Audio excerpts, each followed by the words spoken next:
ജപാകുസുമസങ്കാശം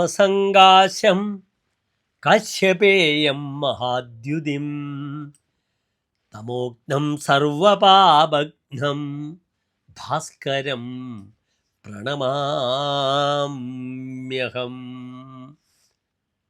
തമോഗ്നം ഇരുട്ടിനെ അകറ്റുന്ന, സർവപാപഘ്നം എല്ലാ പാപങ്ങളെയും നശിപ്പിക്കുന്ന, കാശ്യപേയം കശ്യപകുലത്തിൽ ജനിച്ച മഹാദ്യുതി അങ്ങേയറ്റം പ്രഭാവത്തോടു കൂടിയ ആദിത്യനെ ഭഗവാനെ ഞാനിതാ പ്രണമാമി, ഞാൻ നമസ്കരിക്കുന്നു. നവഗ്രഹത്തിലെ ആദ്യത്തെ ശ്ലോകമാണ് ആദിത്യൻ്റെ. എല്ലാ പ്രിയപ്പെട്ട പ്രേക്ഷകർക്കും ഡോക്ടർ മാരാർജി നമ്മുടെ യൂട്യൂബ് ചാനലിലേക്ക് സ്വാഗതം. നമ്മുടെ ചർച്ച ചെയ്യുന്നു ആദിത്യൻ്റെ കുംഭ രാശിയിലേക്കുള്ള സംക്രമം. എന്നാണ് കുംഭത്തിലേക്ക് ആദിത്യൻ പ്രവേശിക്കുന്നതെന്ന് എൻ്റെ പ്രിയപ്പെട്ട പ്രേക്ഷകർ ആദ്യം മനസ്സിലാക്കുക. 1201 കുംഭമാസം 1-ാം തീയതി, അതായത് 2026 ഫെബ്രുവരി മാസം 13-ാം തീയതി വെള്ളിയാഴ്ച കാലത്ത് 4:05 AM ആ സമയത്തോടു കൂടെയാണ് കുംഭരവി സംക്രമം നടക്കുന്നത്. ഇവിടെ സൂര്യൻ പ്രവേശിക്കുന്നത് ഉത്തരായനത്തിലാണ്. മകരമാസം ഉത്തരായനം ആരംഭിച്ചു. പക്ഷെ മകരവും കുംഭവും സൂര്യൻ്റെ ശത്രുക്ഷേത്രങ്ങളാണ്. സൂര്യൻ്റെ ഏറ്റവും വലിയ ശത്രുവാണ് തൻ്റെ പുത്രനായ ശനി. ശത്രു മന്ദസിതൗ എന്നാണ് വരാഹമിഹിര ആചാര്യൻ പറഞ്ഞിട്ടുള്ള ശ്ലോകം തന്നെ. അതിൻ്റെ ആരംഭം അങ്ങനെയാണ്: ശത്രു മന്ത്രസിതോ സമശശിസുതോ മിത്രാണി ശേഷാരവേഹേ. അപ്പോൾ തൻ്റെ ഏറ്റവും വലിയ പരമശത്രുവാണ് സ്വന്തം പുത്രനായ ശനിയും പിന്നെ ശുക്രനും. ഛായാമാർത്താണ്ഡ സംഭൂതം, സൂര്യൻ്റെ ഛായയിൽ നിന്നും ജനിച്ച ഗ്രഹമാണ് ശനി. പക്ഷെ ശനി ആ ദൃഷ്ടി ജനിച്ച ഉടനെ സൂര്യനെ നോക്കുമ്പോൾ തന്നെ സൂര്യൻ്റെ മുഖം കറുത്ത് കരിവാളിച്ചു പോയി. പിന്നെ അദ്ദേഹം സ്വന്തം മകനെ കാണാൻ പോയിട്ടില്ല. ഏതായാലും ഇവിടെ ശത്രുക്ഷേത്രത്തിൽ പ്രവേശിക്കുന്ന സൂര്യൻ കുംഭത്തിൽ എപ്രകാരം മേടൻ രാശി മുതൽ മീനം വരെയുള്ള 12 രാശിക്കാർക്കും ശുഭാശുഭ ഫലങ്ങളെ പ്രദാനം ചെയ്യുന്ന വിഷയമാണ് നാം ചർച്ച ചെയ്യുന്നത്. ഒരു മാസക്കാലമാണ് സൂര്യൻ കുംഭൻ രാശിയിൽ നിൽക്കുന്നത്. ഈ ഒരു മാസക്കാലം എപ്രകാരമായിരിക്കും? കുംഭം രാശിക്ക് 2 പ്രത്യേകതകൾ പറഞ്ഞിട്ടുണ്ട്, നിങ്ങൾ ശ്രദ്ധിക്കണം. കുംഭത്തിന് ഹൃദ്രോഗം എന്നൊരു പേരുള്ള രാശിയാണ് കുംഭൻ. ഹൃദ്രോഗം ആ രാശി ഉണ്ടാക്കുന്ന 2 രോഗങ്ങളാണ്. ഹൃദയ സംബന്ധമായ രോഗങ്ങൾ, മറ്റൊന്നെന്താണ്? ബധിരത്വം, കേൾവിക്ക് ബുദ്ധിമുട്ടുണ്ടാക്കുക. അതിനാൽ ഹൃദയത്തിൻ്റെ കാരകനാണ് സൂര്യൻ. അസ്ഥിയുടെയും ഹൃദയത്തിൻ്റെയും കാരകനാണ്. ഹൃദ്രോഗം ചിന്തിക്കണമെങ്കിൽ സൂര്യൻ ദുർബലമായിട്ട് ജാതകത്തിൽ വേണം. 10-ാം ഭാവത്തിൽ സൂര്യൻ ബലവാനായിട്ടുള്ള ഒരു മെഡിക്കൽ സ്റ്റുഡൻസ്, അദ്ദേഹം വലിയ കാർഡിയോളജിസ്റ്റാവും, ഹൃദ്രോഗ വിദഗ്ധനാവും അദ്ദേഹത്തിൻ്റെ ജാതകത്തിൽ. എത്രയോ ജാതകങ്ങൾ ഞാൻ നിർണയിച്ചിട്ടുണ്ട് അപ്രകാരം. ഇവിടെ സൂര്യൻ കുംഭൻ രാശിക്കാർക്ക് എപ്രകാരം ശുഭാശുഭ ഫലങ്ങളെ പ്രദാനം ചെയ്യുന്ന വിഷയമാണ് നാം ചർച്ച ചെയ്യുന്നത്. കുംഭത്തിലെ സൂര്യൻ്റെ ആശ്രയ ഫലവും എൻ്റെ പ്രിയപ്പെട്ട പ്രേക്ഷകർ അറിയണം.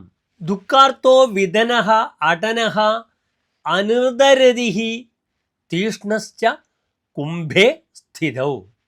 കുംഭത്തിൽ സ്ഥിതി ചെയ്യുന്ന സൂര്യൻ ദുഃഖാർത്ഥ, ദുഃഖത്താൽ ആർത്തനാകും. ദുഃഖേനാർത്ഥ ദുഃഖാർത്ഥ, ദുഃഖത്താൽ പീഡിതനാകും.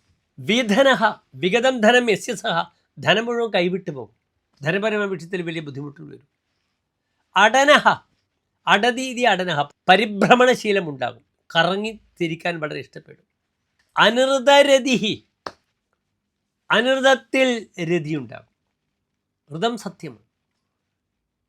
അസന്മാർഗികമായ രീതിയിലൊക്കെ, അസത്യസന്ധമായ രീതിയിലൊക്കെ സഞ്ചരിക്കും. അനിർദരതിഹി, അങ്ങനെയുള്ള വാസനകൾ ഉണ്ടാകും. തീഷ്ണശ്ച, സ്വഭാവത്തിൽ തീഷ്ണത പുലർത്തും. ഇതൊക്കെയാണ് കുംഭത്തിലുള്ള സൂര്യൻ്റെ ആശ്രയഫലം. അതിനാൽ വളരെയധികം ശ്രദ്ധിക്കണം. ഇവിടെ അപ്രകാരം പറയുകയാണെങ്കിൽ ഏറ്റവും ശ്രദ്ധിക്കേണ്ടത് കർക്കിടകൻ രാശിക്കാരാണ്. സൂര്യൻ അഷ്ടമത്തിലാണ്. അപ്രകാരം ചിങ്ങൻ രാശിയിലാണെങ്കിൽ സവിസ്തരം നമുക്ക് ഈ വിഷയം ചർച്ച ചെയ്യാം. എല്ലാ പ്രിയപ്പെട്ട പ്രേക്ഷകർക്കും നമ്മുടെ യൂട്യൂബ് ചാനൽ ഡോക്ടർ മാരാർജിയിലേക്ക് സ്വാഗതം.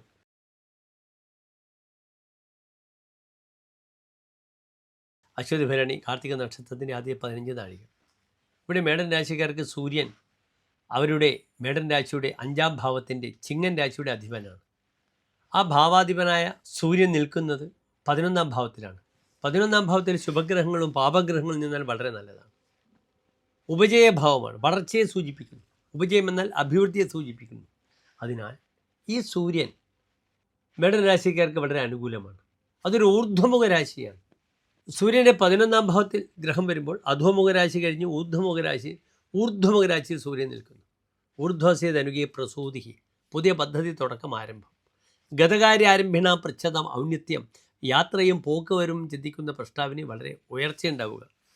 മഹദർത്ഥ പൗരുഷ യശ സ്ഥാനാധികം പതേത്, നല്ല പൗരുഷം, പല കാര്യങ്ങളും ഇംപ്ലിമെൻറ്റ് ചെയ്യാനുള്ള കഴിവ്, യശസ്, സ്ഥാനമാനങ്ങളൊക്കെ ലഭിക്കുന്നു ഒരു രാശി ഊർധ്വമുഖ രാശിയാണെങ്കിൽ. അപ്രകാരം ഈ സൂര്യൻ നല്ല ഭാവത്തിലാണ് 11-ൽ നിൽക്കുന്നു. സൂര്യൻ്റെ ആശ്രയഫലം ഞാൻ നേരിട്ട് സൂചിപ്പിച്ചു, അതത്ര നല്ലതല്ല.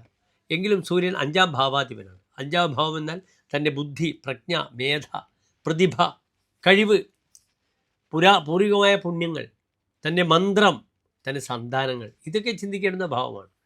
അതിനാൽ ഈ 11-ലുള്ള സൂര്യൻ മേടൻ രാശിക്കാർക്ക് സന്താന ശ്രേയസ് ഉണ്ടാകും. സന്താനത്തിന് വേണ്ടി ആഗ്രഹിക്കുന്നവർക്ക് സന്താന അനുഭവങ്ങൾ പ്രദാനം ചെയ്യും. സന്താനങ്ങളുടെ പഠനം, ഉപരിപഠനം, യാത്ര, വിദേശയാത്ര, സ്കോളർഷിപ്പ് മുതലായ വിഷയങ്ങളിലും നന്മകൾ ചെയ്യും. ശാരീരികമായി ചെവി സംബന്ധമായ രോഗങ്ങൾ ശ്രദ്ധിക്കണം. പാദങ്ങൾക്കുണ്ടാകുന്ന അസ്ഥി സംബന്ധമായ ബുദ്ധിമുട്ടുകൾ ശ്രദ്ധിക്കണം. എങ്കിലും മന്ത്രപതിയാണ് ഈ സൂര്യൻ. ആദ്യത്തെ ഹൃദയ മന്ത്രം ജപിക്കണം. ഓം നമഃ ശിവായ എന്ന പഞ്ചാക്ഷരി മന്ത്രം ജപിച്ചാൽ ഈ സൂര്യൻ, the sun will do miracles to Medam rashi people. ഒരു സംശയവുമില്ല. എല്ലാം വളരെ മംഗളമാവട്ടെ. നന്ദി, നമസ്തേ.